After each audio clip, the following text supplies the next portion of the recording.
చేసుకుంటున్నాం.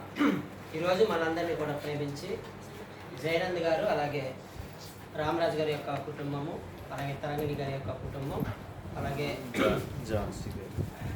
జయనంద్ ఇంకొకరు కదా కళా సౌందర్య గారి యొక్క కుటుంబం, ఇంకొకరు ఝాన్సీ గారు, మరి ఈ కుటుంబాలు దేవుని ప్రేమించి మనందరికీ కూడా ప్రయాణం ఏర్పాటు చేస్తారు. దేవుడు ఆ కుటుంబాలను దీవించిన కాక వారి కుటుంబాల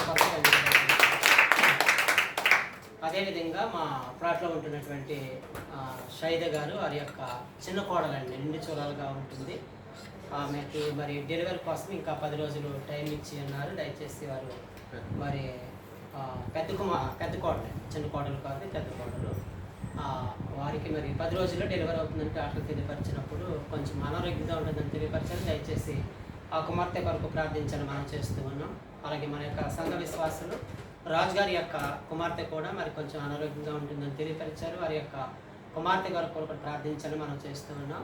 మరి గతించినటువంటి దినాల్లో చాలామంది ప్రార్థన సహాయత కోరి ఉన్నారు కాబట్టి మనందరికీ తెలిసినటువంటి విషయమే. దయచేసి అందరి గురించి కూడా ప్రార్థించాలని నేను మనం చేస్తూ ఉన్నాను.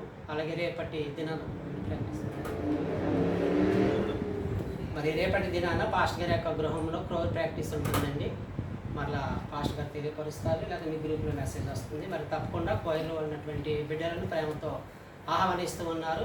మీరు వచ్చేటప్పుడు మీ యొక్క ఫ్రెండ్స్కి, మీ యొక్క పొరుగులో ఉంటున్నటువంటి బిడ్డలకు ఒకరినొకరు ఫోన్ చేసుకుని మీరు తొందరగా వచ్చినట్లయితే మనం తొందరగా ముగించుకుని వెళ్ళడానికి వీలుంటుంది. కాబట్టి దయచేసి గమనించి మీరందరూ కూడా దేవుని యొక్క కార్యక్రమంలో చేతులిచ్చి దేవుని యొక్క కార్యక్రమాన్ని ముందు నడిపించాలని మరొకసారి ప్రేమతో ఆహ్వానిస్తూ ఉంటూ ఉన్నాం. అందరం లేచి నిలబడదాం. ముగింపు ప్రార్థన ప్రియులు విజయ్ గారు చేస్తారు. పాస్టర్ గారి యొక్క దేవునితో మనం సెలవు తీసుకుంటాం.